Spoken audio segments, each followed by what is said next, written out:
Well, good evening, ladies and gentlemen. This is Al Zuccaro. I'm the publisher of BocaWatch, and I am the interviewer in the BocaWatch video segment.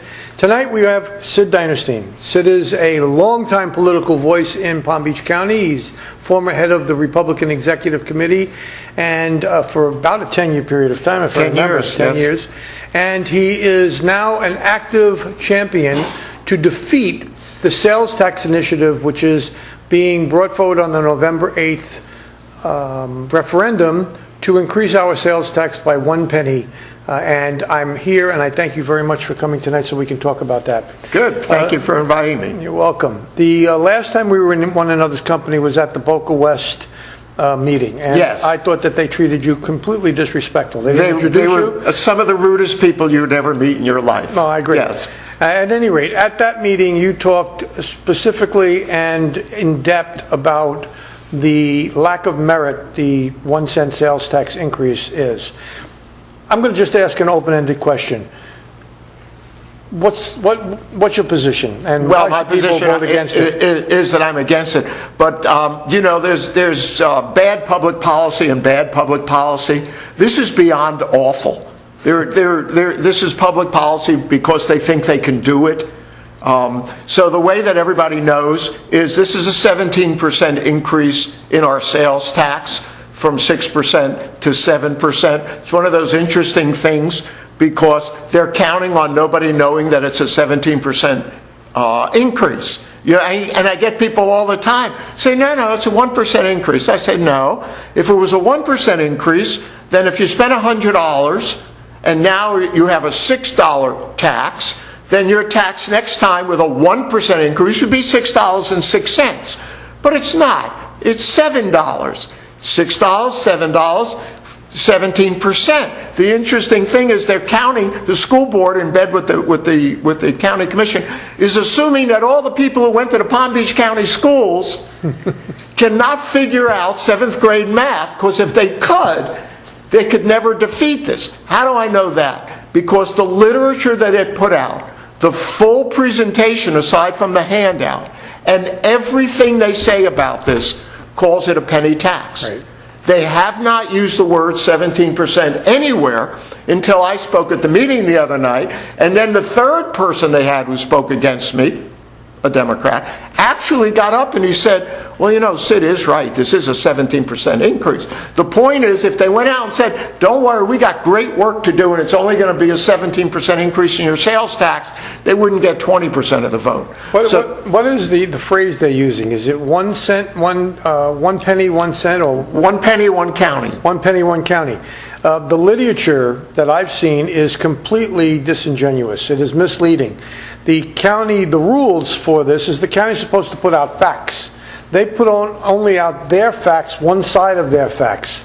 Yes, and even worse than that is the referendum item, the actual ballot item that people will look at on November 8th, and the sample ballot, of course, never mentions the 17% increase.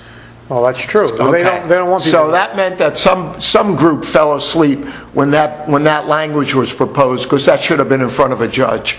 I mean, this is a clear intent not to inform the voters, and I took the county to task for their lack of transparency, because that's clearly what this is. The other thing about it, though, is so the county wants $1.3 billion. The schools want $1.3 billion, and we'll get to the extra $600 million in a minute or two if we have time, that they don't talk about, that they're taking right now. And the $1.3 billion for the county is what they call infrastructure. Everybody calls it infrastructure because infrastructure is kind of chic, particularly on the left these days, plus we know that the country has infrastructure needs. So they say infrastructure. Remember when President Obama got elected and they wanted to take $800 billion away from people? They said, and it was called stimulus, shovel ready. Okay, same stuff. So here's what I can tell you about their infrastructure, $1.3 billion. At the end of the 10 years, when somebody says to anybody, okay, we just did the $1.3 billion of infrastructure, what did we get? Nobody will know the answer because you're not getting anything.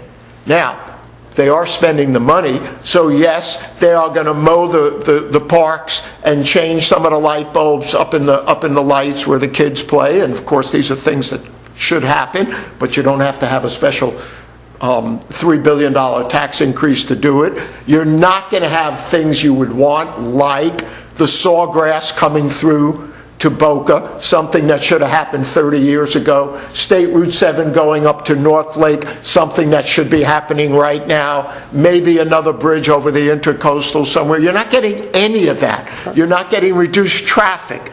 You're not getting any of the things you'd want to spend $1 billion for. Let me jump in here. Go ahead. You've got a ton of stuff. Yeah, I could do an hour on Yes, this. you could easily. The school board says it's going to build or refurbish schools. Most of what the county says it's going to do and what the school board says it's going to do seem to me to be things that haven't been done out of normal ad valorem tax revenues that they've received over the years. So now they want to supplement it. Their argument is the downturn caused them not, but they have had tax increases every year because they never go to rollback, including a tax increase today. As bad as the downturn was, they never lowered taxes for any of those years. The state did. And then those on the left went after the governor for having lowered taxes and spending during the down years. But of course, that's why today Florida is about the healthiest state in the country, because we're the only state in the whole country who during the down years did neither increase borrowing or increase taxes. All 49 other states did at least one, and most of them did two. So here we are sitting pretty, which does get us into the whole school thing. People complain in Palm Beach County because we are what's called a donor county, meaning more county goes from us to the state than from the state to us. But the answer is because that's the way the school board wants it. So they come in front of people and they say, isn't this terrible? And they go back home to all their school board members and they say, this is just great. We have everybody where we want them. Why is that? This is an interesting take you won't get from anybody else, but it's fascinating. Charter schools are free. Yes. This is a phenomenal thing that will not be discussed publicly. But I did it that night in Boca, and the CFO of the school boards was one of the speakers, and he's sitting there, and the man couldn't say anything because somebody finally told the truth. Charter schools are free. What does that mean? Obviously, nothing is free. What it means is the state pays 100% of the cost. So think about this. If you took a kid who wanted to go to a charter school, meaning poor, and saying, please let me escape from these awful schools where all they do is discipline kids all day long, okay? And you put him or her in a charter school, boom, $15,000 just got transferred from our ad valorem taxes to the state. And for those of us who don't want to pick on the state, let me just say this. They run surpluses every year. They can handle this. We have 19,000 kids in charter schools in this county. That means $300 million a year is paid by the state that would be paid for us if the school board actually had their way and we didn't have any charter schools. Okay, but I need to interrupt. Just I'm running out of time. Because I want to be a little parochial, talk about the impact of the tax on the community of Boca Raton. Well, I can only tell you this, told to me by a sitting councilman. It will suck $300 million out of the city of Boca Raton. And nothing to And of course you're not getting anything. You're doing it all yourself. Okay, that's number one. You know, I can't do it as quickly as I need to do it. The reason, well, not the reason, when they went to do this as a sales tax increase, meaning the county, you can't do a sales tax increase without including the cities. You can't just say, we're going to raise the sales taxes and the county keep it. You have to share it by law. Well, none of the cities asked for it. It's very important you understand. It wasn't like the cities came to the county and said, oh my God, could you please, we'll do a tax with you guys because we have this problem and this problem. Just the opposite. Cities like Boca, where we are, cities like Palm Beach Gardens, where I live, both of those city councils said, we don't want it. We don't want it. We don't want to increase the taxes on our citizens. We do our own taxes. We do our own building. You know that Boca does its own building. God bless you guys. And we'll take care of our own ball fields and our own local prison if we have one, and so on and so forth. But the majority of the population in the city said they do want it. Why? To them, it's free money. Yep. So as recently as 2 or 3 days ago in the Post, you could read that the city of West Palm Beach, the biggest of those cities, was now sitting down to do a list. Why? Because they didn't have a list. There is nothing that anybody wants or needs. This is the new county administrator's way of sucking $3 billion out of this county, which can't do anybody any good. And that's where we have to cut it. Yeah, and at the end of the day, we're not going to wind up better for it. Nobody's going to know where the money went. So in case anybody in the audience doesn't know where Sid stands, it's vote no for the proposition of raising the taxes. And if you don't know how to find me, it's siddinerstein@yahoo.com. If you send me an email, I'll send you the 1,000-page document that the Post wouldn't print. 1,000-word document. 1,000-word, yeah. At the Post wouldn't print. They said, well, we only do 500 words. I said, I'll do it in 2 days. They said, no, thank you. So, thank you very much for coming. my pleasure. This gentleman, thank folks, the audience. can talk forever on the subject. I could do this. And, but I thank you very much for being here.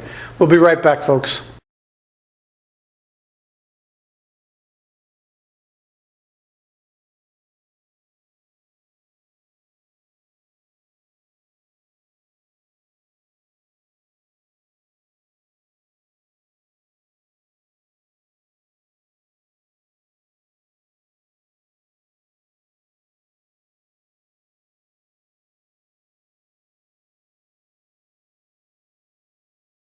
Well, welcome back, folks. As you know, tonight we are exploring the issues with regards to the 1-cent sales tax being proposed and voted on in the referendum on the November 8th.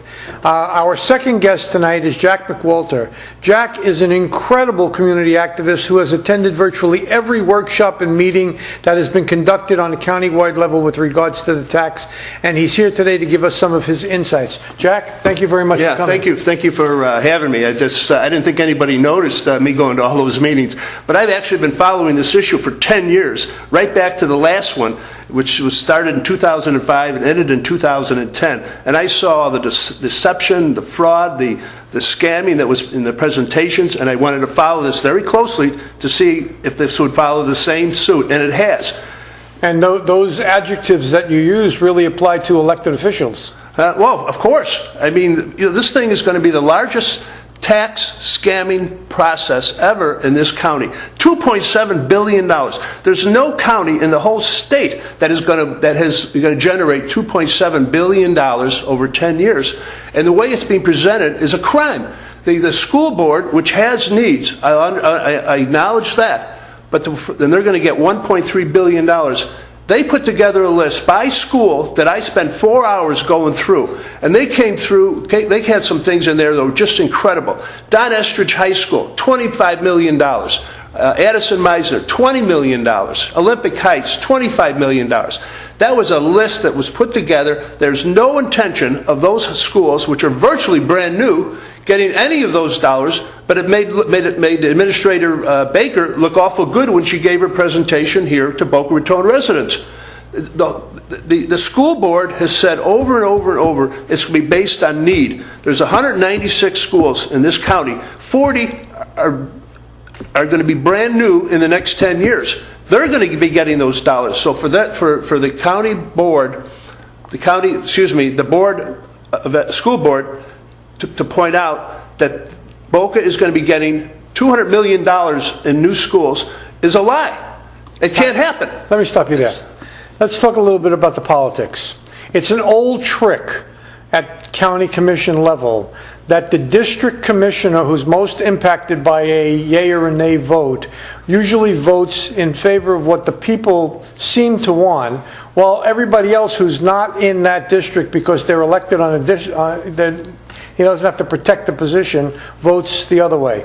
How has the county commission positioned itself in the sales tax? Well, I'm glad you asked that, because I was in the front row when that 6-hour meeting when they were discussing this. And Commissioner McKinley, Commissioner Taylor, and the other commissioners were kept asking the Administrator Baker exactly what is this, how many dollars am I going to get? And they pointed out that the residents of District 4, Boca Raton residents, shouldn't get anything because they're too rich. They won't notice a 1 cent sales tax. And they were assured by the administrator that Boca and Delray Beach and Highland Beach and Manalapan, you don't have to worry. They're going to go, I'm putting together the priority list, and they're not going to get any dollars, I assure you. And if I get challenged on this, Al, all you have to do is anybody can just go to the website for this 1 cent sales tax and sit there and listen to it. One county, 1 cent, or 1 cent, one county. Right. And in fact, when they had the 6-hour meeting, they mentioned Boca Raton 6 times, saying that, well, they didn't put a list together of things that they wanted. There's no need there. They don't want anything, and don't worry, they're not going to get anything. And how did the county commission vote? Oh, the 5 females voted for it. The 2 men voted against it. Steve Abrams voted against it, and Hal Valecki. Falashay. Yeah, thank you. He voted against it. But his point was, if Boynton Beach wants a new city hall, new fire department, new firehouse, new city hall, new cars, new parks, everything, they can issue a bond issue. Exactly. It makes much more sense than to tax the residents of this county over a 10-year period. This is amazing that this would even happen. In fact, the rest of the state, I have friends up in Tallahassee who've told me, this is amazing. They're all watching to see if we could pull this off. It's a joke. It's disgusting. The whole process is disgusting. So let's get a little parochial. Let's talk about Boca Raton itself. What is the impact of the tax on Boca Raton, and what is the position of our city council? Oh, this is absolutely amazing. I've been to 10 meetings up in the county, and I remember specifically the first one I came back and I went before the city council and said, well, how are you going to vote on this deal? And the Mayor Haney told me, well, nobody asked me. The second meeting about a month later, 2 months later, I came back before the city council and asked Mayor Haney, well, they're still waiting for you to vote. Well, we're not voting because we want flexibility. He said, ask Steve Abrams. Excuse me. Steve Abrams, a former mayor who I'm very high on. I did. An hour later, he comes back on an email and says he wants flexibility. The last time was a 6-hour meeting where they mentioned Boca in a derogative standpoint, and I went before the city hall, and asked them exactly what is going on here. There's no intention of Boca ever getting the $300 million that are going to be sucked out of the city over the next 10 years. On a yearly basis? No, it'll be a total of $300 million, and we're going to get zero in return. And you know what I was told? I was told by the city council member Mullo, who told me, well, Boca's always been a donor city. And then the county, Jeremy Rogers, who's on the city council, well, I support this also. And Mayor Haney gave me a startled look like, why am I even bringing this up? This doesn't matter to Boca Raton. Well, it should. I figured out the average resident, 10 years, we're going to be 125,000 people, 60,000 dwellings, about $25 billion in assets.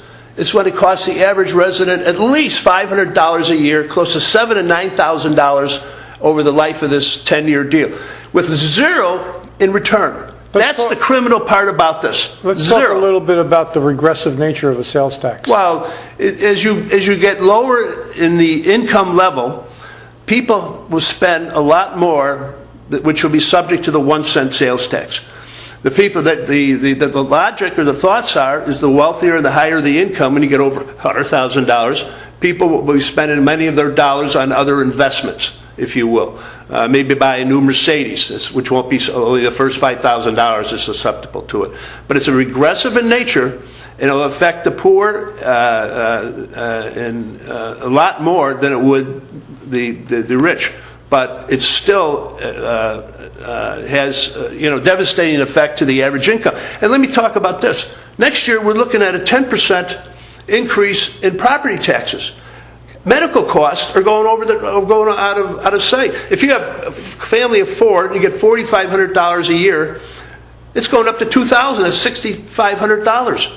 Hurricane costs. We have a hurricane coming right at us. What do you think Citizens is going to charge next year? It'll be ridiculous, 10, 20, 30%. And here they want to throw this this tax on top of all that, especially for the residents in Boca Raton that are going to be paying out the year for the next 10 years with nothing in return. So that basically, that's my point. I'm very disgusted with the city council. Let's cover one more topic because we're running out of time. There is an argument being made that this sales tax will allow tourists that come here and leave to contribute towards the impacts that they have on our roadways and our systems, et cetera, et cetera. Do you defend against that? Well, the 25% of this tax is supposed to come from the tourist industry. What if it doesn't? What if it doesn't? It's going to be made up by the taxes on the 1 cent sales tax to the residents. I don't believe, in fact, they even had Ms. Gannon up there discussing that whole issue at one of the meetings. She disagreed.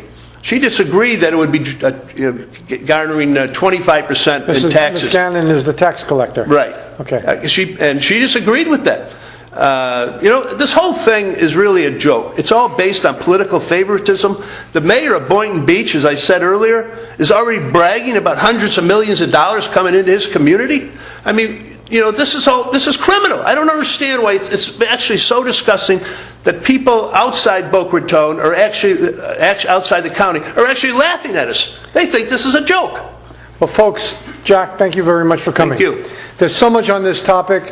Both our previous speaker, Sid Dinerstein, and Jack McMulta have each penned articles on BocaWatch over the last couple of weeks. I recommend that you go out and read their articles. I want to thank you very much for taking the time. Thank you for having me. Keep up the diligence. And, yes, thank you. We'll be right back, folks.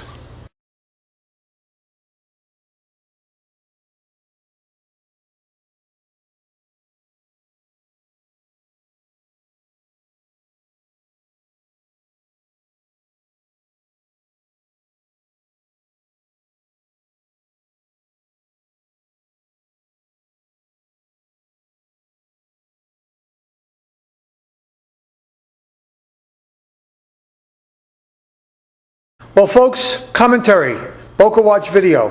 I'm here with Katie McDougall. Katie is actually going to join the team, and she's going to be conducting interviews on an irregular, maybe even regular basis as time goes on. I'd like Katie to introduce herself, and thank you very much for agreeing, and thank you for participating. Katie is an expert on Haitian art, so she's going to tell us a little bit about herself. Well, hello, Al, and thank you for having me on the show. Look forward to interviewing the many interesting people we have here in Boca Raton. Sure. My specialty is Haitian art. It has been since 1989. I opened a gallery in Boca Raton and have gone on to a strictly internet HaitianArt.com business. Our concerns now, of course, are with the hurricane that's pounding down on Haiti and the impact that will have on the Haitian community and the Haitian community here in South Florida, which will be impacted as well. Well, I thank you very much. You're going to be doing some interviews. You're going to actually be hosting the October 25th show, I think. And I am not, I'm leaving up to you what selection of topic you want. And you've been observing, so you're on your own. Yes. And thank you very much for participating. My pleasure. Thank you, Al. All right, folks, I'm going to end this conversation today with the following. In the last couple of weeks, and as we approach the November 8th referendum, there is an item that's coming up with regards to a referendum on the use of waterfront properties in the city of Boca Raton. I have only one comment to make. In the recent past, I went to an interview, or I went to a meeting where the Chamber of Commerce presented its case and the petition committee presented its case. At the end of the meeting, I argued, and you may read this in some of the articles I've written, that the city attorney and the deputy city manager said that the ordinance really represents the will of the people and that the council on a three-person vote is responsible for implementing and interpreting what the ordinance is supposed to do. Today, and when that vote was taken to bring this forward, the mayor said she wanted to hear the will of the people.